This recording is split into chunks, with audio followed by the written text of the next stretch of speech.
지금도 혼자 사는 거랑 마찬가지잖아. 집에도 잘 안 들어오는데 그냥 이혼하고 편하게 혼자 사는 게 낫지. 남편이 집에 잘 안 들어온다고 하소연하자 친구가 저에게 한 말입니다. 10년 전 은퇴한 남편은 집에만 있었습니다. 평생 일했지만 모아둔 돈이 많지 않았거든요. 밖에 나가면 돈이 드니까 집에 있는 날이 많았습니다. 그러다 5년 전 시어머니가 돌아가셨습니다. 경기도에 있는 작은 땅을 상속받았고 남편은 그 땅을 받자마자 팔았습니다. 그리고 그날 저녁 저에게 말했어요.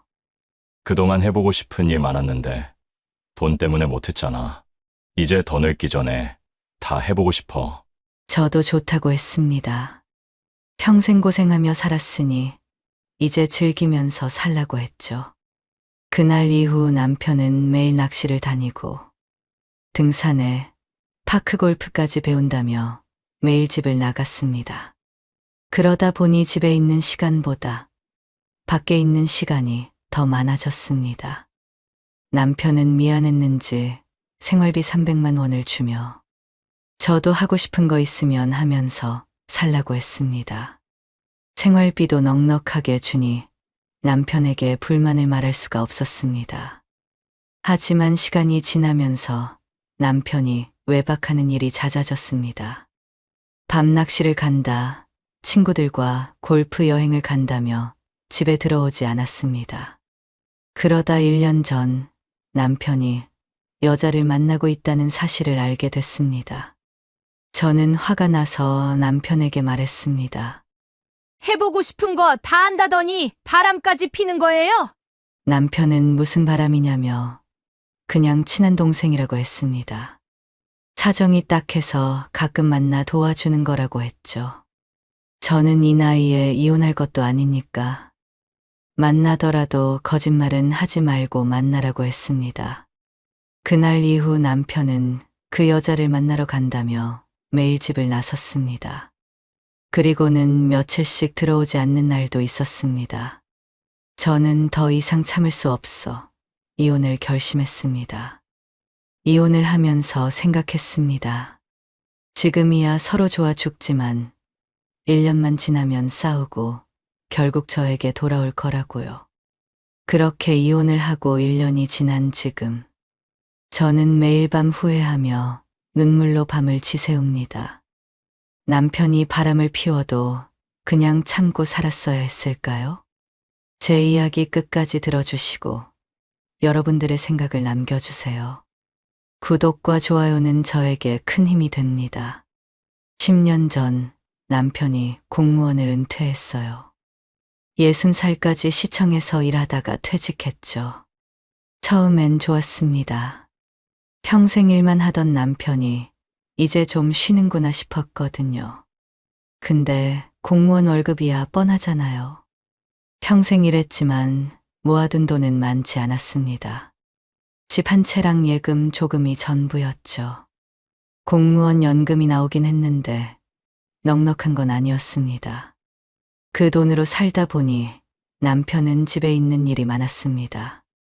밖에 나가면 돈이 드니까요. 친구들이 골프 가자고 해도 돈 없다고 못 간다고 했어요. 낚시도 좋아했는데 장비 사는 게 부담이라고 참았습니다. 그렇게 5년이 지났습니다.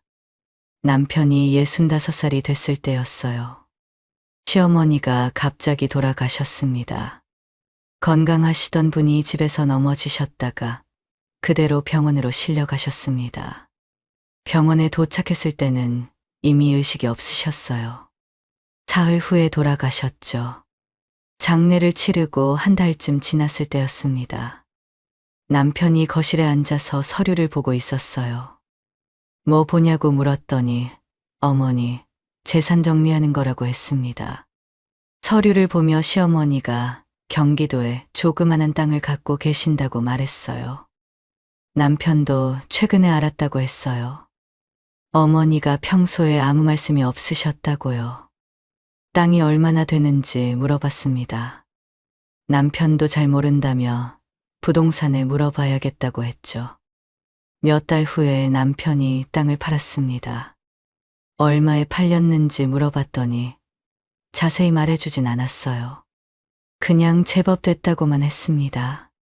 땅을 팔고 나서 남편이 달라졌습니다. 어느 날 아침이었어요.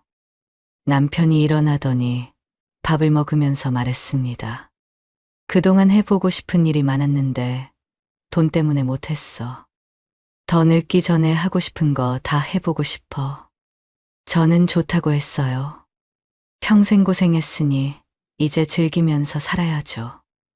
남편은 낚시를 좋아했습니다. 젊었을 때부터 좋아했는데 돈도 없고 시간도 없어서 자주 못 갔었어요. 근데 땅 팔고 나서는 달랐습니다. 낚싯대를 새로 샀어요. 비싼 거였습니다. 낚시복도 샀고 장비도 이것저것 샀어요. 그리고 매일 나갔습니다. 아침 일찍 나가서 저녁 늦게 들어왔습니다. 가끔은 밤 10시가 넘어서 들어올 때도 있었어요. 등산도 시작했고 파크 골프도 배운다며 매일 집을 나갔습니다. 그러다 보니 집에 있는 시간보다 밖에서 보내는 시간이 더 많아졌습니다. 아침에 나가면 항상 저녁 늦게 들어왔죠. 처음에는 섭섭했습니다. 이제 좀 같이 시간 보낼 수 있나 했는데 오히려 더 안 보이는 거예요. 아침에 같이 밥 먹는 것도 일주일에 2~3번밖에 안 됐습니다. 점심은 당연히 혼자 먹었고 저녁도 혼자 먹는 날이 많았어요. 근데 남편이 행복해 보였습니다. 낚시 다녀오면 신나서 얘기했어요. 오늘 무슨 고기를 잡았다고요. 등산 다녀와서도 기분이 좋아 보였습니다. 그래서 뭐라고 하지 않았어요. 어느 날 남편이 저에게 말했습니다. 당신도 이제 하고 싶은 거 하면서 살아. 집에만 있지 말고. 그러면서 앞으로 생활비로 300만 원씩 주겠다고 했습니다. 저는 고맙다고 했어요. 사실 그동안 생활비가 빡빡했는데 더 달라고 말을 못하고 있었거든요. 300만 원이면 넉넉했습니다. 장 보러 가서 먹고 싶은 거 다 담을 수 있는 돈이었죠. 하지만 안 좋은 점도 있었어요. 남편이 생활비를 넉넉하게 주니 불만을 말하고 싶어도 말할 수가 없었습니다. 생활비를 이렇게 주는데 뭐라 하기가 못하잖아요. 가끔 남편에게 불만을 말하면 남편은 항상 같은 말을 했어요. 당신도 나가서 뭐라고 좀 해. 집에만 있지 말고. 저는 딱히 하고 싶은 것도 배우고 싶은 것도 없었어요. 젊었을 때는 저도 배우고 싶은 게 많았습니다. 서예도 배우고 싶었고 노래도 배우고 싶었죠. 근데 나이가 드니 의욕이 안 났어요. 새로운 걸 배우기엔 너무 늙은 것 같았습니다. 그냥 집에서 TV 보고 청소하고 가끔 마트 가서 장 보고 그렇게 하루하루 보냈습니다. 그 무렵 아들이 결혼 소식을 알렸습니다. 저는 남편한테 조심스럽게 말을 꺼냈어요. 여보, 우리 이제 여유 있으니까 아들 결혼할 때 조금 보태주면 어떨까요? 남편의 대답은 뜻밖이었습니다. 돈 없어. 황당했지만 남편은 단호했습니다. 미리 보태주면 나중에 찬밥 신세 된다. 돈을 가지고 있어야 계속 찾아오지. 그 말에 할 말을 잃었어요. 결국 아들 결혼식에 우리는 축의금 수준만 보태줬습니다. 결혼식이 끝나고 아들은 한동안 연락이 없었어요.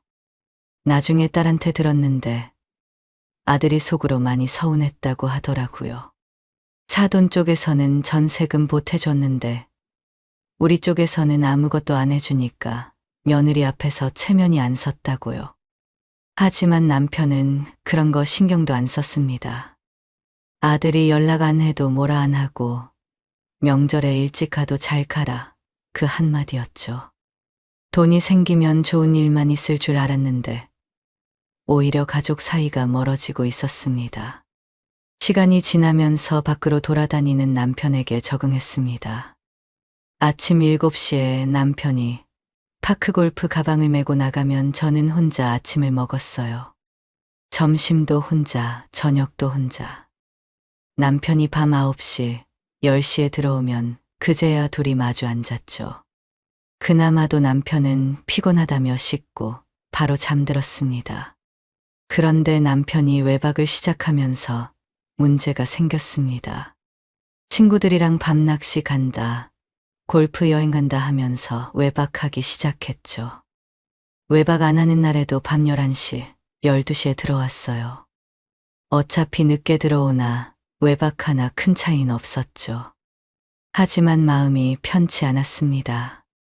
남편 나이가 70인데 밖에서 밤새 돌아다니다가 무슨 일이라도 생기면 어쩌나 싶었어요.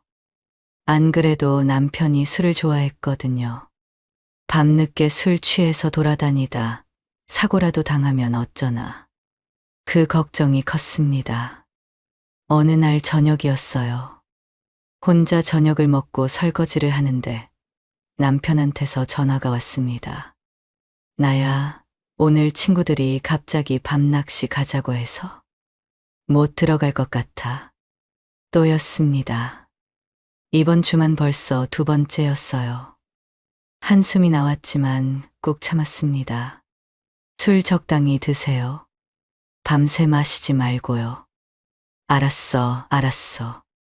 남편은 대충 대답하고 전화를 끊었습니다. 항상 그랬어요. 제 말은 귓등으로도 안 들었죠. 전화를 끊고 거실에 앉았는데 마음이 허했습니다. TV를 틀어도 눈에 안 들어왔어요. 괜히 방 안을 왔다 갔다 하다가 답답한 마음에 현자한테 연락했습니다. 현자는 같은 아파트에 사는 친구예요. 남편이 안 들어오는 날이면 현자를 불러서 수다를 떨곤 했습니다. 저녁 8시쯤 현자가 집으로 왔어요. 현관문을 열고 들어서더니 저를 보고 한마디 했습니다. 오늘도야? 저는 말없이 고개를 끄덕였습니다. 현자는 익숙하다는 듯 신발을 벗고 거실로 들어왔죠. 둘이 마주 앉아 차를 마시며 이야기를 나눴어요. 저는 요즘 남편 때문에 걱정이 많다고 하소연을 했습니다. 일주일에 2~3번씩 외박하고 외박 안 하는 날에는 밤늦게 들어온다고요. 현자는 고개를 끄덕이며 들었어요. 그러더니 자기 얘기를 꺼냈습니다. 자기 남편도 외박하는 거 빼고는 똑같다고요. 아침에 나가면 저녁 때까지 얼굴을 안 비추고 집에 와도 피곤하다며 말도 안 하고 잔다고요. 그러면서 현자는 제가 부럽다고 했습니다. 네 남편은 생활비라도 많이 주지. 나 봐라. 맨날 생활비 가지고 전쟁이야. 이번 달도 모자라서 딸한테 손 벌렸어. 현자가 한숨을 쉬며 말했어요. 나는 우리 남편이 안 들어와도 좋으니까 생활비 좀 많이 줬으면 좋겠다. 그 말에 피식 웃음이 났습니다. 현자네 사정을 아니까 할 말이 없었어요. 남의 떡이 커 보인다고 저는 돈이 있어도 외로웠고 현자는 남편이 있어도 돈이 없었죠. 현자가 제 손을 토닥이며 말했습니다. 이제 70 넘었는데 언제까지 저러겠냐고. 몇 년만 지나면 힘이 빠져서 돌아다니고 싶어도 못 돌아다닐 거라고요. 조금만 참으라고 했어요. 현자의 위로의 기분이 조금 풀렸습니다. 밤 10시가 되자 현자 핸드폰이 울렸어요. 현자 남편이었죠. 어디냐고 집에 빨리 오라고 하는 소리가 들렸습니다. 현자는 전화를 끊고 일어서며 미안하다고 했어요. 우리 영감이 불러서 가봐야 한다고. 현자를 보내고 혼자 남은 거실이 더 썰렁하게 느껴졌습니다. 저도 남편 생각이 나서 전화를 걸어봤어요. 신호음만 길게 울리다 끊어졌습니다. 2번, 3번 걸었지만 받지 않았어요.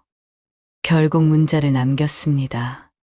술 많이 마시지 말고 내일 조심해서 들어오라고.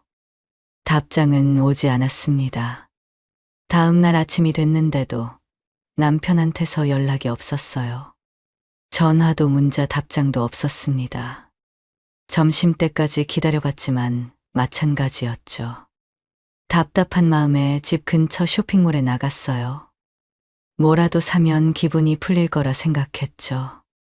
혼자 이것저것 구경하다가 블라우스 하나를 샀습니다. 하지만 계산하면서도 기분이 별로였어요. 오히려 마음만 더 허해지는 느낌이었죠. 집에 돌아오는 길 다시 한번 느꼈습니다. 지금 제가 필요한 건 돈이 아니라 옆에서 이야기할 사람이라는 걸요. 그렇게 시간이 지났습니다. 남편은 여전히 밖으로 돌아다녔고 저는 혼자 지내는 것에 익숙해졌어요. 6개월쯤 됐을 때였습니다. 그날 저녁에도 남편한테서 전화가 왔어요. 오늘 늦을 것 같아.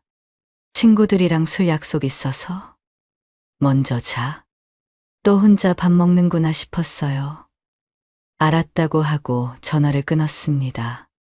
혼자 밥 먹기 싫어서 현자에게 전화를 걸었습니다.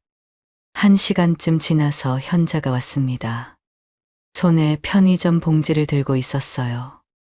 현자가 웃으면서 봉지에서 맥주 2캔을 꺼냈습니다. 오늘따라 맥주 한잔 하고 싶어서 사왔다고 했죠. 맥주를 마시며 이런저런 얘기를 나눴어요. 자식들 얘기, 며느리 얘기, 손주 얘기. 시간이 금방 갔습니다. 그런데 맥주 2캔째를 따면서 현자가 갑자기 말을 멈췄어요. 뭔가 말하려다 마는 것 같았습니다. 맥주만 홀짝거리며 저를 슬금슬금 쳐다봤죠. 왜 그래? 할 말 있어? 제가 물으니까 현자가 한숨을 쉬었어요. 확실한 건 아니라서 말을 할까 말까 고민했는데 그래도 해야 할 것 같아서 뭔 소리냐고 고민하지 말고 말해보라고 했습니다. 현자가 맥주 캔을 내려놓고 저를 똑바로 봤어요. 표정이 심각했습니다. 그냥 흘려들어. 확실한 건 아니니까. 저는 궁금해서 재촉했습니다. 뭔 말인데 그렇게 뜸을 들이냐고요. 현자가 한숨을 쉬더니 입을 열었어요. 2주 전에 영화관에서 제 남편을 본 것 같다고 말했어요. 요즘 단종 나오는 영화, 그거 재밌다고 난리여서 밤 9시에 영화관에 갔대요. 거기서 제 남편을 본 것 같다고 했습니다. 저는 웃으며 말도 안 된다고 했어요. 그 양반이 눈도 침침한데 영화를 보러 가겠냐고 했습니다. 잘못 본 거라고요. 나도 그 영화 보고 싶어서 남편한테 같이 가자고 했는데 안 간다고 했어. 눈 아프다고. 그 말을 듣더니 현자 표정이 밝아졌어요. 그래, 그럼 다행이라고 했습니다. 저는 이상했어요. 뭐가 다행이냐고 물었습니다. 현자가 난처한 표정을 지었어요. 한참을 망설이더니 입을 열었습니다. 그 남자가 여자랑 있었다고. 그래서 말을 해야 하나 말아야 하나 정말 고민을 많이 했다고 했어요. 저는 속으로 웃었어요. 설마 그럴 리가요. 70 먹은 영감탱이가 무슨 여자를 만나요. 분명 잘못 본 거였습니다. 그래도 혹시 몰라서 물어봤어요. 그 남자가 무슨 옷을 입고 있었냐고요. 현자는 기억을 더듬었습니다. 회색 코트에 무슨 화가 모자 같은 거 쓰고 있었다고 했어요. 베레모 말하는 것 같았죠. 영화관 로비에서 봤는데 얼굴은 잘 안 보였지만 옷차림이 눈에 띄었다고요. 회색 코트? 베레모. 순간 등골이 서늘해졌습니다. 남편이 작년 겨울에 산 코트가 회색이었어요. 베레모도 있었죠. 젊어 보인다고 요즘 자주 입고 나가는 옷이거든요. 하지만 내색하지 않았어요. 그날이 정확히 며칠이었어?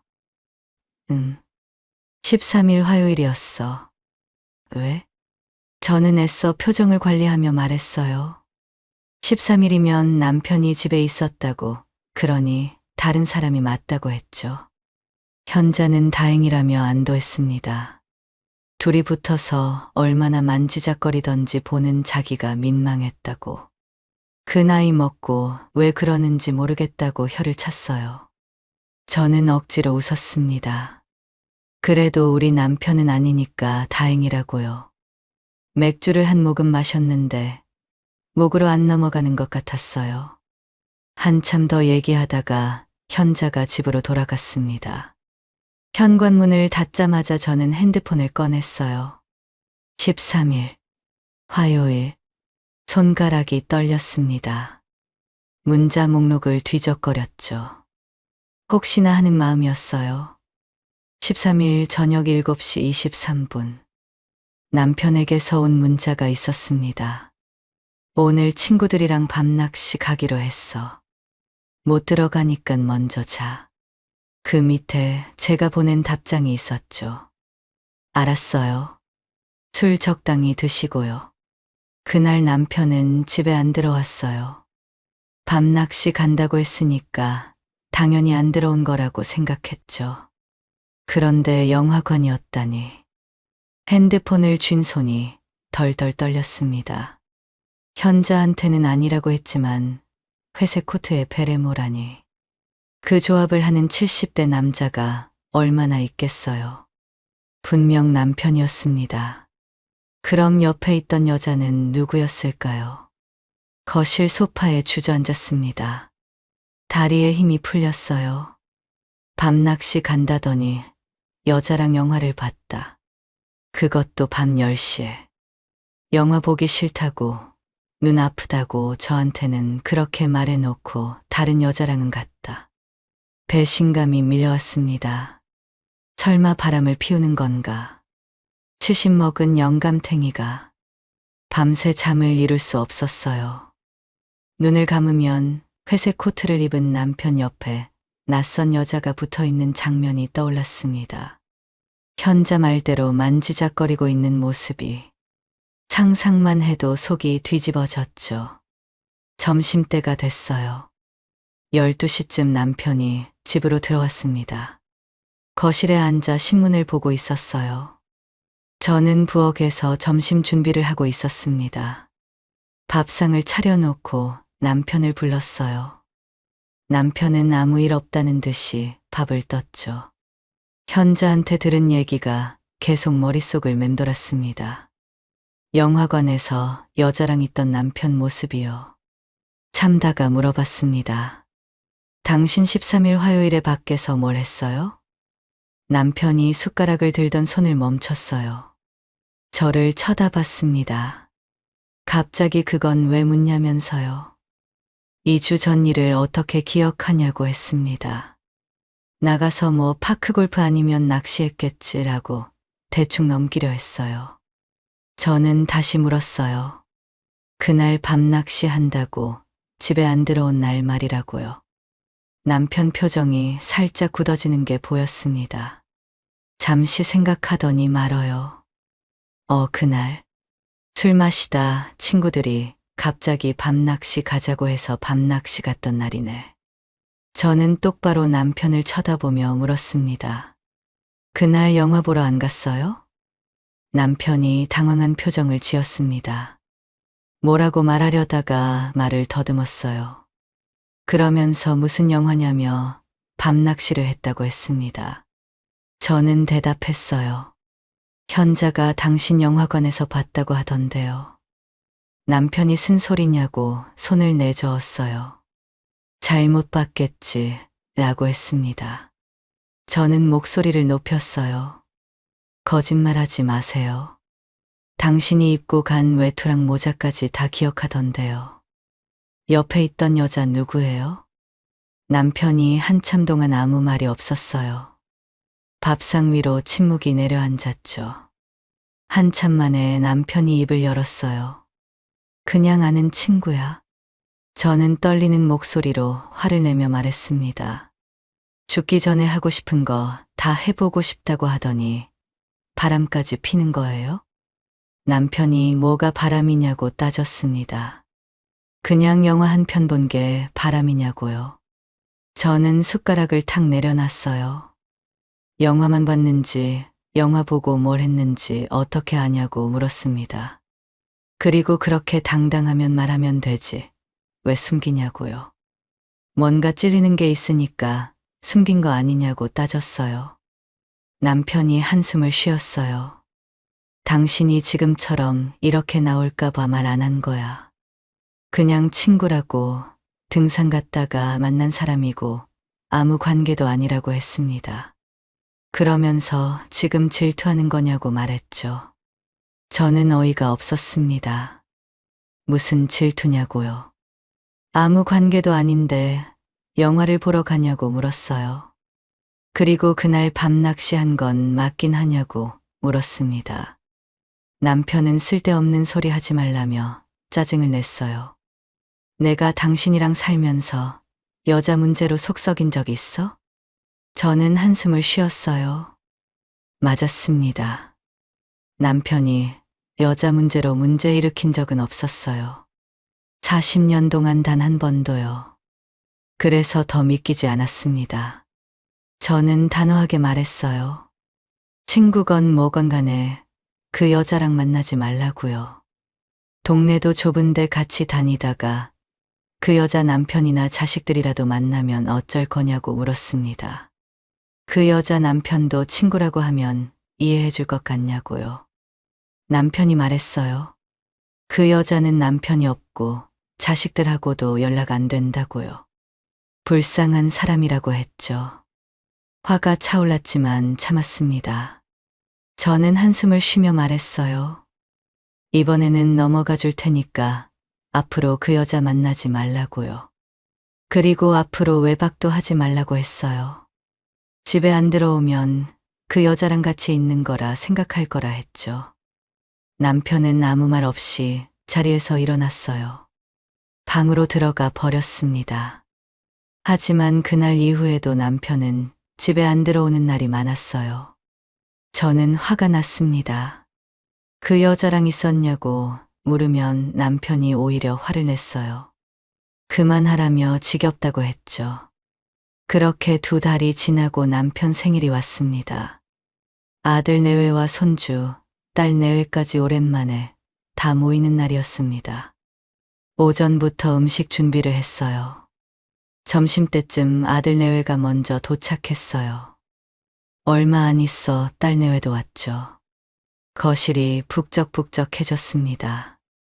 오랜만에 집이 시끄러웠어요. 그런데 분위기가 어색했습니다.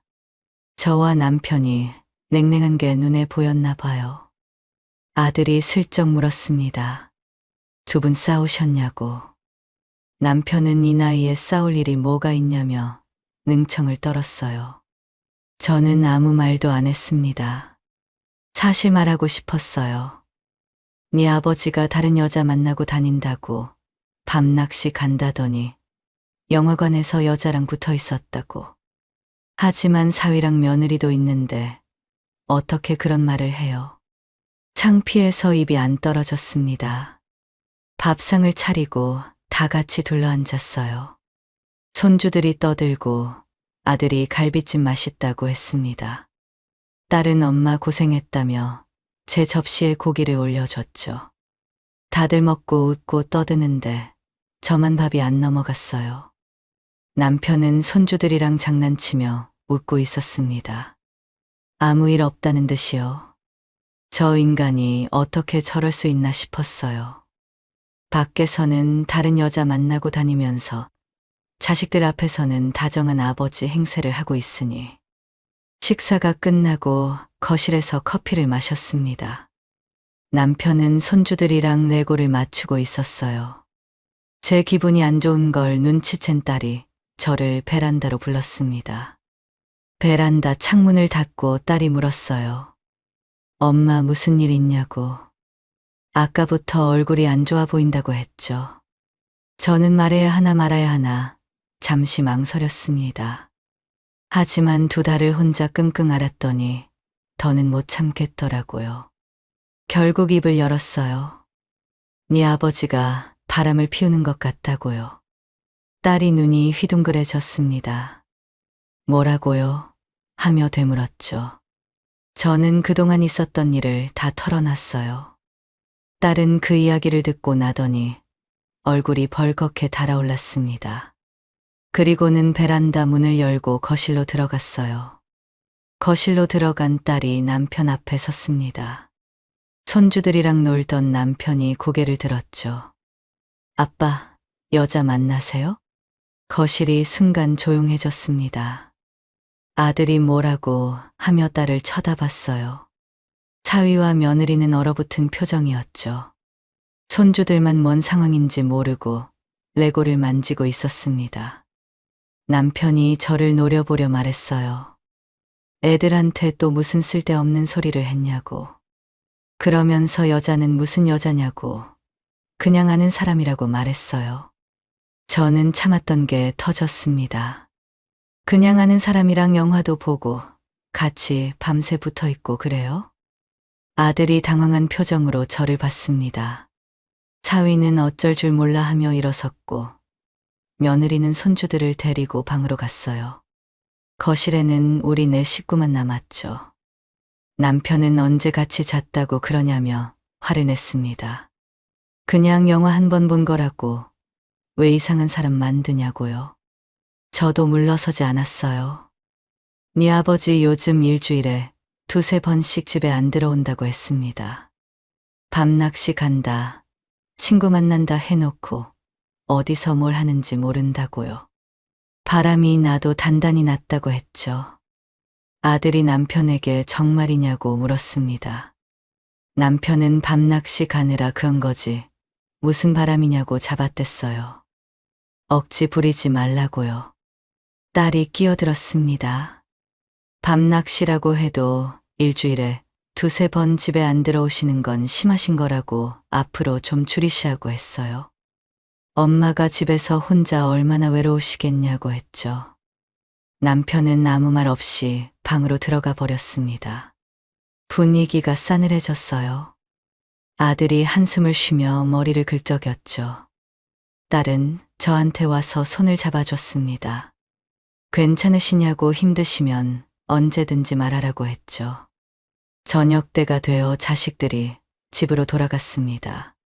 며느리는 끝까지 어색한 표정이었고 사위도 인사만 하고 나갔어요. 딸이 현관에서 저를 한 번 더 안아줬습니다. 자식들이 다 가고 집이 조용해졌어요. 남편이 방에서 나왔습니다. 거실로 오더니 저를 노려보며 입을 열었죠. 좋은 날 이상한 말 해서 분위기 망치고 좋아? 저도 지지 않았어요. 내가 오죽하면 그러겠냐고. 말해봤자 귓등으로도 안 들으니까 애들한테 말한 거라고 했습니다. 그러면서 단도직입으로 물었어요. 그 여자 계속 만나고 있죠? 어차피 바람 핀다고 이제 와서 이혼할 것도 아니니까 그냥 솔직하게 말해봐요. 남편이 잠시 망설였습니다. 표정이 복잡했어요. 한참을 뜸들이더니 입을 열었죠. 등산동호회에서 만난 사람인데 혼자 힘들게 살고 있어서 불쌍하고 동생 같아서 가끔 만나서 밥 사주고 그 정도라고요. 저는 코웃음이 나왔습니다. 지난번에는 친구라더니 이제는 동생이냐고요. 남편은 65살이라고 자기보다 5살 어리니까 동생 같다고 했어요. 뻔뻔한 소리에 치가 떨렸습니다. 그래서 계속 만날 거냐고 물었어요. 남편은 매일 만나는 것도 아니고 오다 가다 가끔 만나는 거라고 얼버무렸습니다. 더는 할 말이 없었어요. 한숨이 깊게 나왔습니다. 그래, 당신 하고 싶은 대로 다 하라고 했어요. 이제 나도 당신 신경 안 쓸 테니 당신도 나 신경 쓰지 말라고 했죠. 그 말을 남기고 방으로 들어갔습니다. 문을 닫고 침대에 앉았는데 눈물이 나왔어요. 자식들 다 모인 자리에서 망신을 당하고 남편은 끝까지 잘못을 인정 안 하고요. 정말 어떻게 해야 할지 몰라 답답했습니다. 그날 이후 남편이 더 뻔뻔해졌습니다. 그 여자를 만나러 갈 때 대놓고 말을 하고 갔어요. 오늘 혜경이 만나러 간다고 저녁 늦을 것 같다고요. 숨기지도 않았습니다. 제가 알아서 하라고 했으니까 정말 알아서 하는 거였죠. 처음에는 화가 치밀었어요. 어떻게 마누라 앞에서 다른 여자 이름을 저렇게 당당하게 말할 수 있는지. 속으로 부글부글 끓었습니다. 하지만 뭐라고 할 수 없었어요. 제가 먼저 신경 안 쓰겠다고 했으니까요. 그리고 만나지 말라고 해봤자 몰래 만날 게 뻔했습니다. 밤낚시 간다, 친구 만난다, 거짓말하면서 만나는 것보다는 차라리 솔직하게 말하는 게 나을 수도 있었어요. 그렇게 생각하려고 했습니다. 신경 안 쓰면 된다고, 그냥 나는 내 삶을 살면 된다고요. 근데 그게 안 되더라고요. 남편이 현관문을 열고 나갈 때마다 가슴이 답답했어요. 혜경이 만나러 간다는 말이 귓가에 맴돌았죠. 저녁을 혼자 먹으면서도 남편이 그 여자랑 뭘 하고 있을까 생각이 났습니다. 밥맛이 없었어요. 시간이 지날수록 스트레스가 쌓였습니다. 누군가한테 말을 해야 할 것 같았어요. 혼자 끙끙 앓으니까 미칠 것 같았거든요. 현자를 불렀습니다. 한참을 망설이다가 입을 열었어요. 그때 네가 영화관에서 본 남자 말이야. 그거 우리 남편 맞았어. 현자가 눈이 휘둥그레졌습니다. 뭐라고 하며 되물었죠. 저는 그동안 있었던 일을 다 털어놨어요. 남편을 추궁하니까 인정했고, 이제는 대놓고 그 여자 이름을 말하고 나간다는 것까지요. 현자가 한숨을 쉬며 제 손을 잡았습니다. 맘고생 심하겠다고 위로해줬어요. 그러면서 왜 만나게 두냐고 물었어요. 못 만나게 해야지, 소리 지르고 난리 쳐야지, 왜 가만히 있냐고요. 저는 고개를 저었습니다. 만나지 말라고 해도 몰래 만날 거라고요. 어차피 만날 거 대놓고 만나는 게 나을 수도 있다고. 이래저래 스트레스인데 차라리 신경 안 쓰는 게 덜 받는다고 했어요. 그러면서 말했습니다. 40대만 됐어도 니 죽고 나 죽고였을 거라고요. 근데 이제 다 늙으니까 그럴 힘도 없고 의미도 없는 것 같다고 했죠. 현자가 고개를 저었어요. 자기는 못 참는다고요. 만약 자기 남편이 딴 여자 만나고 다니면 무조건 이혼할 거라고 했죠. 그러면서 남편에게 이혼한다고 세게 말해보라고 했습니다. 그래야 정신 차릴 거라고요. 저는 피식 웃었어요. 이 나이에 이혼해서 뭘 하겠냐고요. 현자가 답답하다는 표정을 지었습니다. 지금도 혼자 사는 거랑 마찬가지잖아. 남편이 맨날 밖으로 돌아다니고 집에 안 들어오는데 뭐가 다르냐고요. 어차피 혼자 사는 거면 차라리 이혼하고 맘 편하게 사는 게 낫지 않냐고 했죠. 그 꼴 보면서 어떻게 사냐고 물었어요. 맞는 말이었어요. 지금도 혼자 밥 먹고 혼자 자고 혼자 TV 보고 남편이 있으나 없으나 똑같았죠. 아니, 없는 게 나을 수도 있었어요. 적어도 그 여자 이름 안 들어도 되니까요. 하지만 이혼은 다른 문제였습니다. 애들 보기도 그렇고 이혼은 귀찮다고 했어요. 재산 나누고 집 정리하고 생각만 해도 머리가 아팠죠. 그러면서 말했습니다. 지난번에 네 말처럼 남편도 몇 년 지나면 힘 빠져서 밖으로 못 돌아다닐 거라고, 그때까지 참을 거라고 했어요. 현자가 안타깝다는 표정으로 저를 봤어요. 말년에 이게 뭐냐고, 70 넘어서 이런 꼴을 당하냐고 안타깝다고 했습니다. 저녁 때가 됐어요. 현자가 집으로 돌아가고 저는 혼자 남았습니다. 남편한테 전화를 걸었어요. 신호음이 몇 번 울리고 남편이 받았습니다. 주변이 시끄러웠어요. 사람들 웃음소리가 들렸죠. 언제 들어오냐고 물었습니다. 밥 어떻게 할 거냐고요. 남편은 오늘 좀 늦을 것 같다고 먼저 먹으라고 했어요. 저는 또 그 여자랑 있냐고 물었습니다. 남편이 더듬으며 말했어요. 아, 그게 더 듣고 싶지 않았습니다. 그냥 전화를 끊어버렸어요. 혼자 저녁을 차렸습니다. 밥 한 공기에 김치, 계란 프라이 하나. 초라한 밥상이었죠. TV를 틀어놓고 밥을 먹는데 맛이 없었어요. 뭘 먹는지도 모르겠고 그냥 입에 넣고 씹고 삼켰습니다. 밥을 먹다 말고 숟가락을 놓았어요. 갑자기 처량해졌습니다. 내가 뭐 하는 건가 싶었죠. 남편은 지금 그 여자랑 맛있는 거 먹고 있겠죠. 웃고 떠들면서 즐거운 시간을 보내고 있을 거예요. 근데 나는 여기서 혼자 찬밥 먹고 있고 문득 이런 생각이 들었습니다. 본처는 저 여자고 나는 첩인 것 같았어요.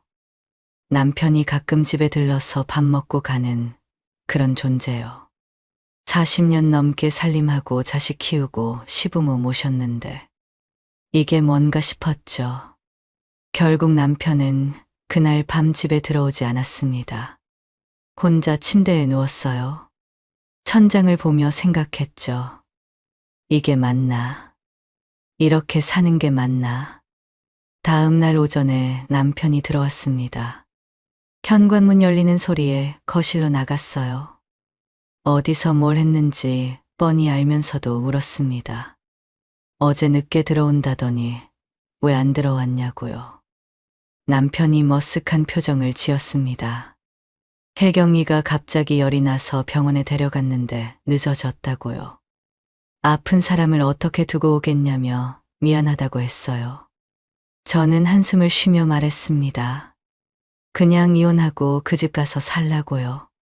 이렇게 사는 게 무슨 의미가 있냐고 했죠. 나도 힘들고 당신도 내 눈치 보느라 힘들 텐데 차라리 이혼하는 게 낫지 않겠냐고 했습니다. 남편이 깜짝 놀란 표정을 지었어요. 갑자기 무슨 소리냐고, 이혼은 안 된다고 했죠. 왜 안 되냐고 물었습니다. 그 집 가서 살면 좋잖아요. 맨날 거기 가고 싶어 하면서 눈치 보지 말고 그냥 가서 살라고요. 남편은 그런 게 아니라고 했어요. 그냥 불쌍해서 친동생처럼 도와주는 거지. 그런 사이가 아니라고 했죠. 친동생이라 또 그 말이었습니다. 처음에는 친구라더니 동생이 됐고 이제는 친동생이래요. 다음에는 뭐라고 할지 궁금했죠. 한숨이 나왔습니다. 그럼 집에 있는 나는 불쌍하지 않냐고 물었어요. 당신이 밖에서 다른 여자 만나고 다니는 동안 나는 혼자 밥 먹고 혼자 자고 있는데 그건 불쌍하지 않냐고요. 남편이 뜻밖의 말을 했습니다. 당신은 건강하잖아. 혜경이는 몸이 안 좋아서 도와주는 거야. 그러면서 저도 나가서 하고 싶은 거 좀 하라고 했어요. 친구들도 만나고 여행 다니고 그렇게 보내라며 돈이 부족하면 더 주겠다고 했습니다. 그 말에 그동안 참았던 말이 터져 나왔습니다. 내가 하고 싶은 건 당신하고 밥 같이 먹고 공원 가서 운동도 하는 거예요. 말을 내뱉고 방으로 들어갔어요. 문을 닫고 침대에 앉았습니다. 눈물이 나올 것 같았지만 참았어요. 돈을 더 주는 게 해결책이라니. 40년 넘게 같이 산 남편이 해줄 수 있는 게 고작 돈이라니. 가슴이 무너지는 것 같았습니다. 한참을 앉아서 생각했습니다. 현자 말대로 이혼을 하는 게 맞는 건지 아니면 그냥 무시하면서 사는 게 맞는 건지 이제는 헷갈리기 시작했죠. 이혼하면 혼자 살아야 하고 안 하면 이 꼴을 계속 봐야 하고 뭐가 됐든 힘든 건 매한가지일 거라는 생각이 들었어요. 그날 이후로 남편이 변하길 바랐습니다. 제가 이혼 얘기를 꺼냈으니까 정신을 차릴 줄 알았어요. 적어도 좀 줄이지 않을까, 예전처럼 집에 좀 더 있지 않을까 기대했죠. 하지만 남편은 점점 더 심해졌습니다. 6개월이 지나면서 남편은 아예 그 여자 집에서 자고 오기 시작했어요. 혜경이가 아프다면서 혼자 두면 안 될 것 같다며 일주일에 두세 번씩 외박을 했습니다. 심한 날에는 일주일에 한 번 집에 들어올 때도 있었어요. 월요일에 나가서 금요일에나 들어오고, 주말에 잠깐 있다가 월요일이 되면 또 나가고, 여기가 집인지 여관인지 모르겠더라고요. 이제는 정말 그 여자가 본처고 내가 첩인 것 같았습니다. 그러면서 생각했어요. 저렇게 1년 가까이 붙어 있으면 분명 싸울 때가 올 거라고요. 아무리 좋아도 매일 보면 질리게 되어 있잖아요. 티격태격할 일도 생기고 짜증날 일도 생기겠죠. 그때를 기다렸습니다. 그 여자랑 싸우고 와서 울고불고 용서해달라고 매달려도 절대 용서 안 해줄 생각이었어요. 그동안 내가 얼마나 힘들었는데, 혼자 밥 먹고 혼자 자면서 얼마나 외로웠는데, 그걸 다 갚아줄 거라 다짐했습니다. 복수의 시간만을 기다렸어요. 남편이 후회하는 모습을 보고 싶었습니다. 자기가 뭘 잘못했는지 깨닫고 무릎 꿇는 모습을요. 매일 밤 혼자 누워서 그 장면을 상상했습니다. 남편이 울면서 돌아오는 장면을요. 그 상상이 유일한 위안이었어요. 한 달 후 제 생일이 왔습니다. 이 나이에 생일이 뭐 대단하겠어요. 그래도 자식들이 온다고 하니까 아침부터 준비를 했습니다.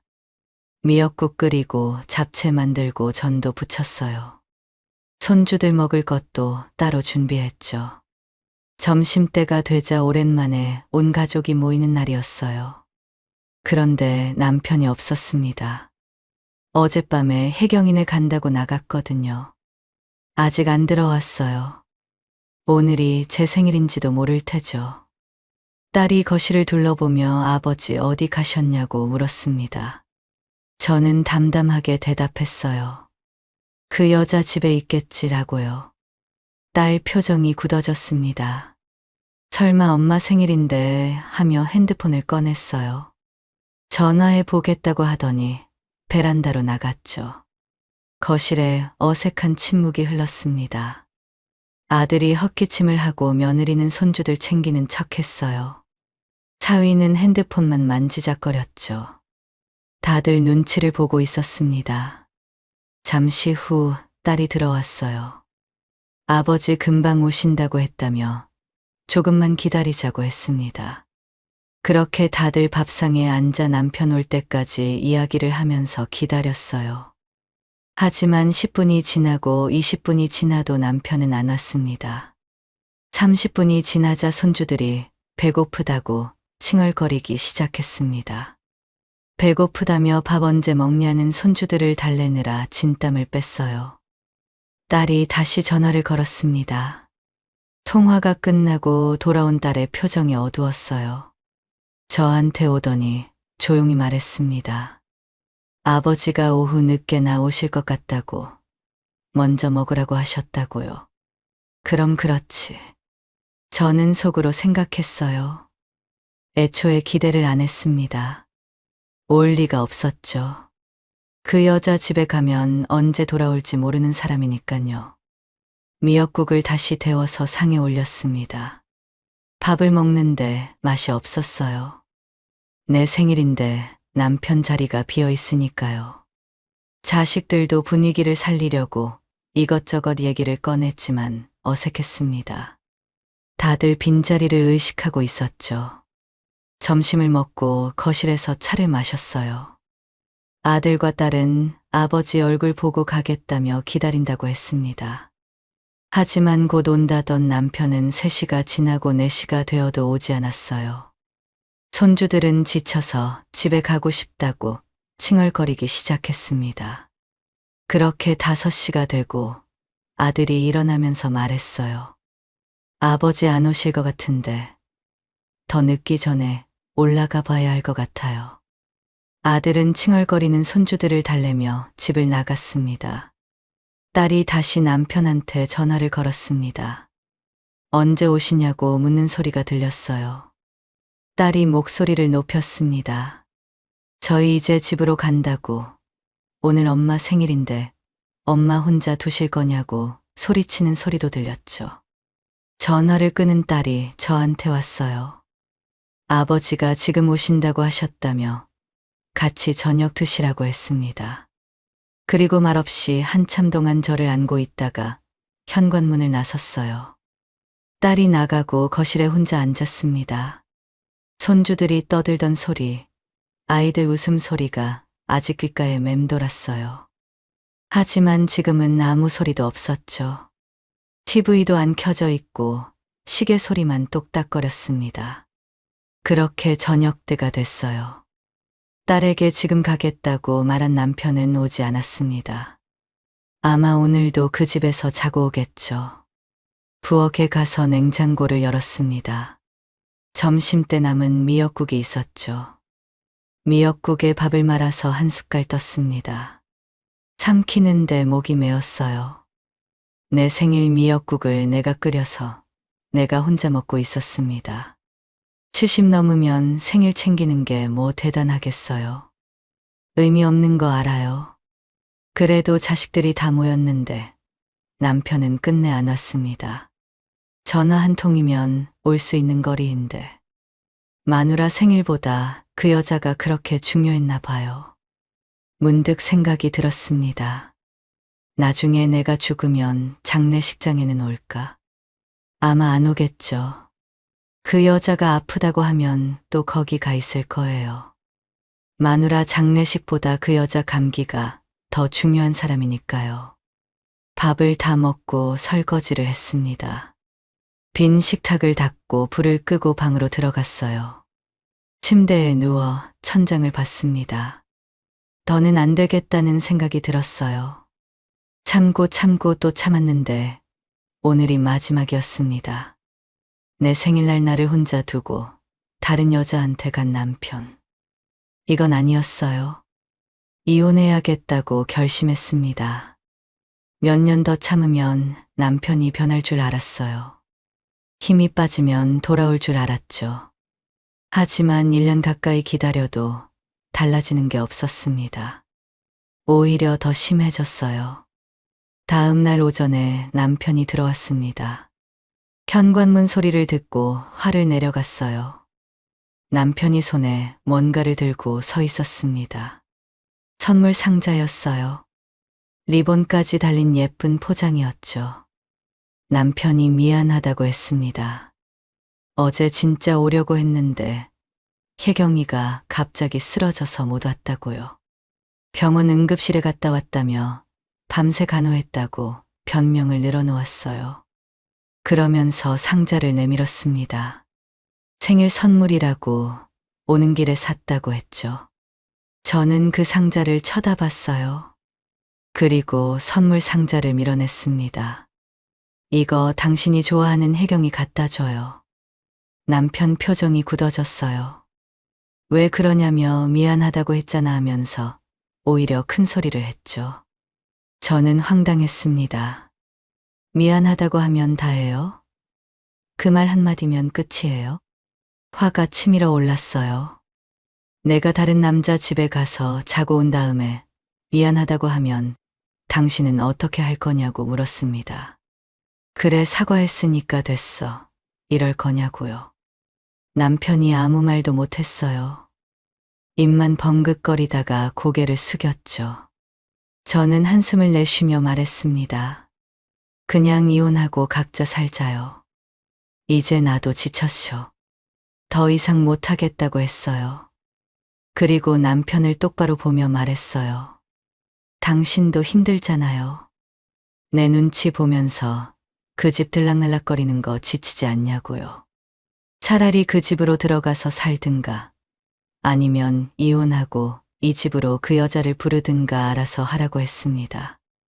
남편이 한참 동안 아무 말이 없었어요. 거실에 무거운 침묵이 흘렀습니다. 시계 초침 소리만 똑딱거렸죠. 한참 만에 남편이 입을 열었어요. 조용한 목소리였습니다. 애들은 뭐래? 순간 어이가 없었어요. 여기서 애들이 왜 나오냐고 되물었습니다. 내가 못 살겠다는데 애들 얘기를 왜 하냐고요. 당신이랑 사는 게 힘들어서 이혼하자는 건데 자식들 의견이 왜 필요하냐고 따졌어요. 남편은 또 아무 말도 못했습니다. 저는 돌아서며 말했어요. 이혼할 테니까 준비하고 있으라고요. 방으로 들어가서 문을 닫았습니다. 심장이 쿵쿵 뛰었어요. 드디어 말했다는 생각이 들었죠. 1년 넘게 참았던 말을 꺼냈습니다. 그날 오후에 딸한테서 전화가 왔어요. 전화를 받자마자 아빠한테 이혼하자고 했냐고 물었습니다. 아빠가 방금 전화해서 엄마가 이혼하자는데 말려달라고 했다고 했어요.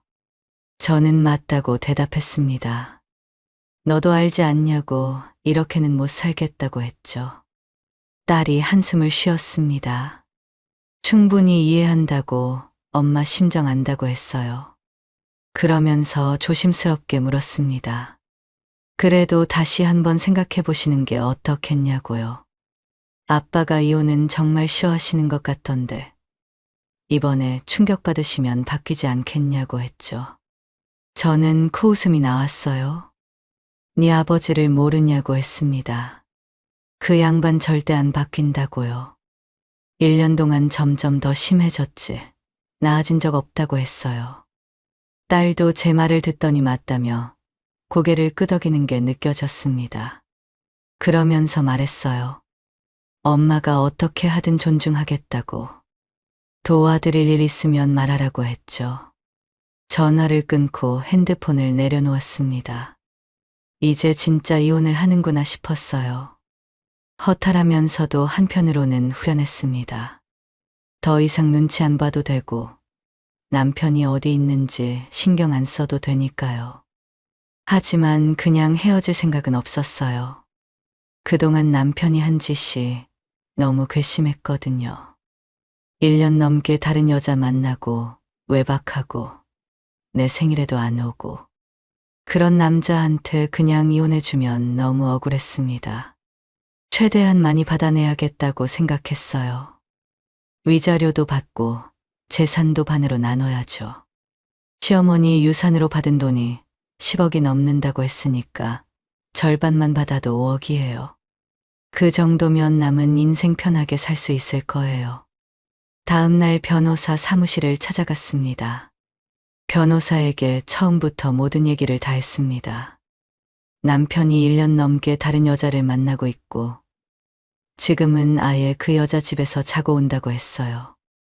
일주일에 2~3번씩 외박하고 심할 때는 일주일에 1번 집에 들어올 때도 있다고 했습니다. 변호사가 고개를 끄덕이며 들었어요. 메모를 하면서 가끔 질문도 했죠. 증거가 있냐고, 사진이나 문자 같은 거요. 저는 딱히 없다고 했습니다. 남편이 대놓고 말하고 다녀서 증거를 모을 생각을 못 했거든요. 다 듣고 난 변호사가 펜을 내려놓으며 말했습니다. 남편분이 1년 넘게 불륜을 저질렀으면 이혼의 귀책 사유가 남편한테 있으니 위자료를 받을 수 있다고 했어요. 대략 2천만 원에서 3천만 원 정도 예상한다고 했습니다. 순간 귀를 의심했어요. 2천에서 3천이요? 남편 재산이 10억이 넘는데 고작 3천만 원이라니요. 1년 넘게 바람 피우고 외박하고 내 생일에도 안 오고 그렇게 괴롭혀 놓고 3천만 원이 끝이란 말인가요? 남편 재산이 꽤 되는데 3천만 원은 말도 안 돼요. 제가 그동안 받은 고통이 얼만데요. 변호사가 안타깝다는 표정을 지었습니다. 법이 이렇다며 위자료는 정신적 피해에 대한 보상인데 법원에서 인정하는 금액이 그 정도라고 했어요. 재산이 많다고 위자료가 많아지는 게 아니라고 했죠. 그러면서 덧붙였습니다. 남편뿐만 아니라 상간녀한테도 소송을 할 수 있다고요. 그 여자한테 소송하면 위자료로 2천만 원 정도 받을 수 있을 거라고 했어요. 남편이랑 합쳐서 5천만 원 정도는 가능하다고 했죠. 저는 허탈했습니다. 매일 밤 혼자 밥 먹고 혼자 자고 남편이 그 여자 집에 있는 걸 알면서도 참았어요. 내 생일날 미역국에 밥 말아 혼자 먹었던 그 서러움이 고작 5천만 원 값어치라니. 억울해서 눈물이 날 것 같았습니다. 변호사가 제 표정을 보더니 말했어요. 위자료보다 재산 분할을 잘 받는 게 더 중요하다며. 남편분 재산이 있다고 하셨으니 잘 준비해서 최대한 많이 받는 게 낫다고 했습니다. 저는 고개를 끄덕였어요. 일단 남편이랑 얘기해 보겠다고 하고 사무실을 나왔습니다. 집으로 돌아오는 버스 안에서 계산을 해봤어요. 재산 분할이라면 희망이 있었습니다. 시어머니 유산으로 받은 돈이 10억이 넘으니까 절반만 받아도 5억이에요. 위자료 5천에 재산 분할 5억이면 5억 5천만 원. 그 정도면 남은 인생 편하게 살 수 있을 것 같았죠. 집에 도착하니 웬일로 남편이 있었습니다. 요즘 집에 잘 안 들어오던 사람이 거실 소파에 앉아 TV를 보고 있었어요. 제가 이혼하자고 해서 분위기가 심상치 않은 걸 아는 모양이었습니다. 남편이 어디 다녀왔냐고 물었습니다. 변호사 사무실 다녀왔어요. 남편 얼굴이 굳어졌어요. 진짜 이혼할 거냐며 놀란 표정이었습니다. 아직도 제가 으름장 놓는 거라고 생각했나 봐요. 그럼 가짜로 해요? 이혼 소송할 거 알아봤어요. 해경인지 뭔지 그 여자도 상간녀 소송할 거예요. 남편이 벌떡 일어났습니다. 왜 그러냐고. 혜경이는 불쌍한 사람이라고 그냥 냅두라고 했어요. 목소리가 다급했죠. 끝까지 그 여자 편을 드는 남편이 역겨웠습니다. 마누라한테 이혼당하는 판에 걱정되는 게 그 여자예요? 정말로 제대로 벌을 주고 싶었습니다. 남편이 한숨을 쉬며 변호사가 뭐라고 했냐고, 재산은 어떻게 되는 거냐고 물었어요. 역시 돈이 걱정이었나 봅니다. 당신 재산 중에 절반은 내 거고 위자료도 받을 수 있다고 했어요. 남편이 한참 동안 아무 말이 없었습니다. 뭔가 계산하는 표정이었어요. 그러더니 알았다고, 자기도 알아보겠다고 하며 집을 나섰습니다. 현관문이 닫히는 소리를 들으며 생각했어요. 그래, 알아봐라. 당신이 뭘 알아보든 재산 절반은 내 거야. 40년 넘게 같이 살았으니까 당연한 거지. 속으로 계산하며 입꼬리가 올라갔습니다.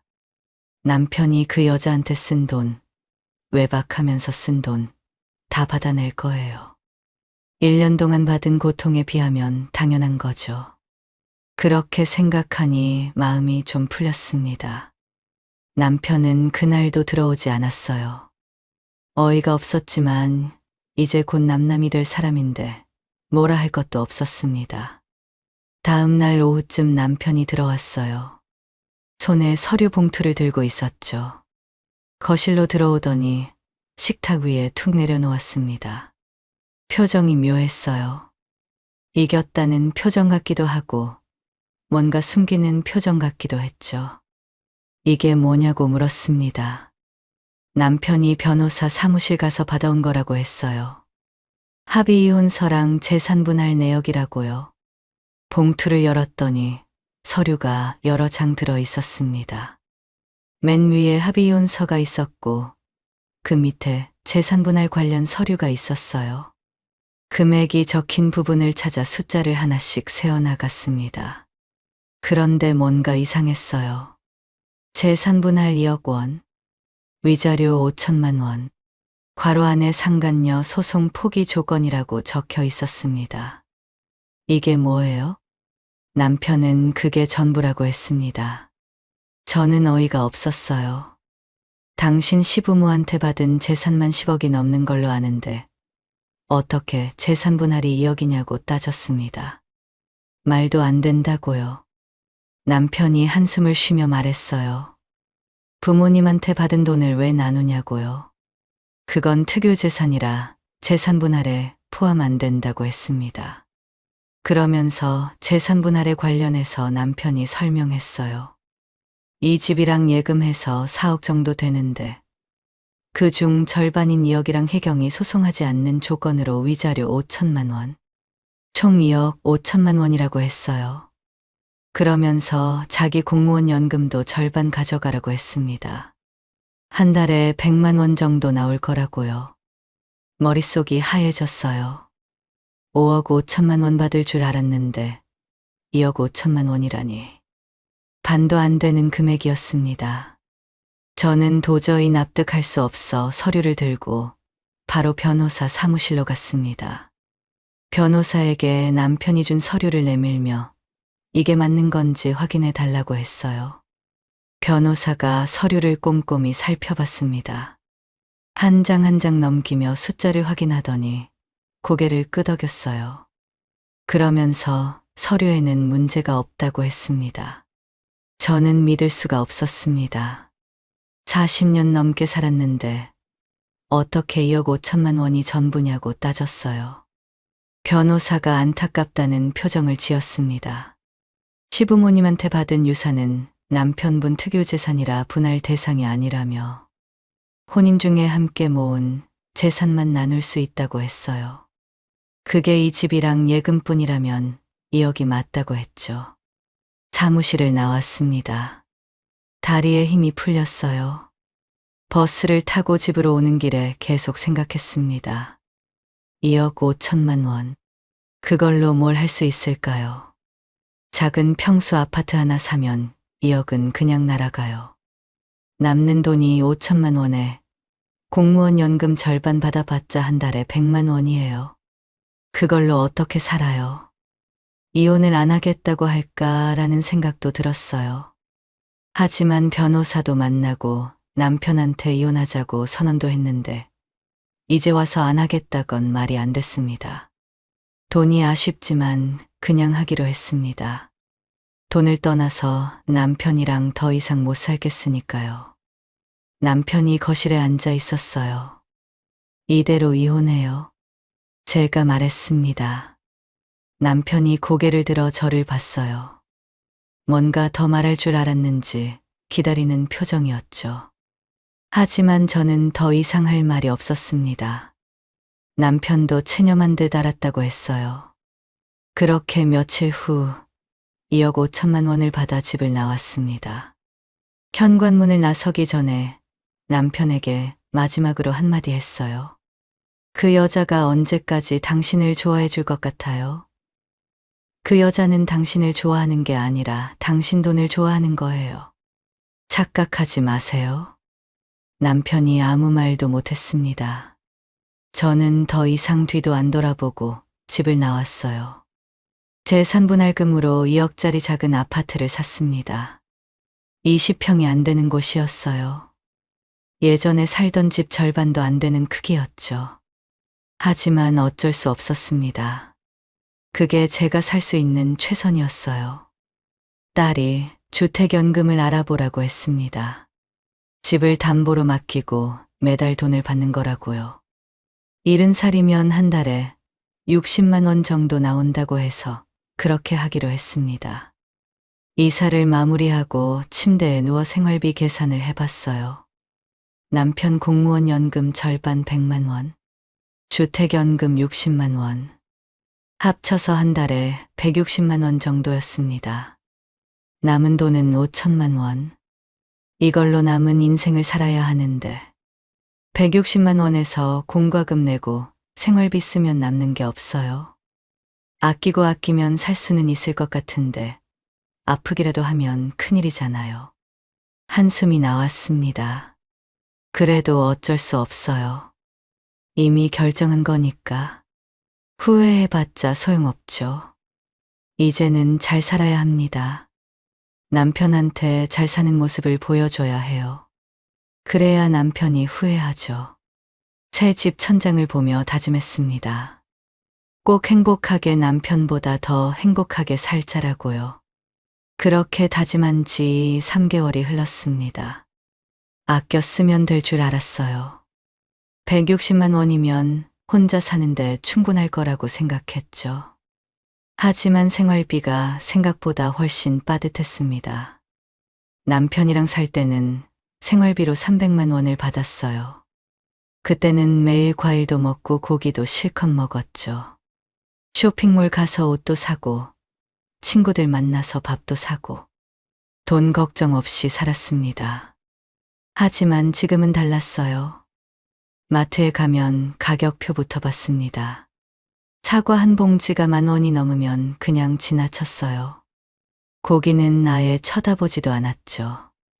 예전에는 아무 생각 없이 집었는데 이제는 사치였습니다. 며칠 전에 딸한테서 전화가 왔습니다. 아버지 집에 잠깐 인사하러 갔는데 웬 할머니가 집에 있더라고요. 처음 보는 여자였는데 제가 말한 그 여자 같았다고 했죠. 벌써 집에 들였구나 싶었습니다. 딸 말로는 그 여자가 완전히 살림을 차린 것 같다고 했어요. 거실에 여자 슬리퍼가 있고 부엌에서 밥 차리고 있었다고요. 딸은 불편해서 인사만 하고 바로 나왔다고 했습니다. 딸이 화를 냈어요. 아버지가 너무하시다고 어떻게 이혼한 지 3개월밖에 안 됐는데 여자를 들이냐고요. 저는 딸한테 말했습니다. 저러다가 분명 싸우고 헤어질 거야. 네 아버지 아파봐라. 저 여자가 돌봐주겠냐. 돈 다 빼먹고 버리겠지. 그렇게 말하면서도 속이 쓰렸어요. 내가 20년 넘게 살던 집에 다른 여자가 들어앉아 있다니. 내가 닦던 바닥, 내가 요리하던 부엌에서 그 여자가 살림을 하고 있는 생각을 하니 속이 쓰렸습니다. 하지만 곧 싸우고 헤어질 거라고 생각했어요. 아무리 좋아도 같이 살면 정 떨어지는 게 사람이잖아요. 길어야 반년이다. 그렇게 생각했습니다. 반년만 기다리면 그 여자한테 질린 남편이 후회하겠지. 그때 가서 울고불고 해도 절대 안 받아줄 거라고 다짐했어요. 그 복수의 시간만 기다리며 하루하루를 버텼죠. 그렇게 반년이 지나고 1년이 지났습니다. 저는 매달 말이 되면 가슴이 조마조마했습니다. 생활비가 부족할까 봐요. 매달 그렇게 생활비 걱정을 하며 살았습니다. 남편한테서는 아무 연락이 없었어요. 싸웠다는 소식도 헤어졌다는 소식도 들리지 않았습니다. 오히려 딸한테 들려오는 소식은 정반대였죠. 남편이랑 그 여자가 아직도 잘 살고 있다고 했어요. 싸우기는커녕 더 좋아 보인다고 했습니다. 지난달에는 둘이서 일본 여행도 다녀왔다고 했죠. 일본 여행이라니. 저는 평생 비행기 한 번 못 타봤어요. 남편한테 해외여행 한 번 가보자고 했을 때 돈 아깝다고 안 된다고 했거든요. 이럴 때마다 요즘 자꾸 후회가 됩니다. 괜히 이혼한 게 아닌가 싶어서요. 남편 좋은 일만 시킨 것 같아서 화가 납니다. 저는 이렇게 160만 원으로 쪼들리며 사는데 남편은 그 여자 집에 들이고 해외여행 다니며 잘 살고 있잖아요. 그때 그냥 참을 걸. 현자 말대로 몇 년만 버티면 남편도 힘이 빠져서 돌아왔을 텐데. 그런 생각이 자꾸 들었습니다. 이혼하면 남편이 후회할 줄 알았어요. 제가 없으면 힘들어할 줄 알았죠. 그래서 잘 사는 모습을 보여주면 남편이 땅을 치고 후회할 거라고 생각했습니다. 그런데 현실은 달랐어요. 후회하는 건 남편이 아니라 저였습니다.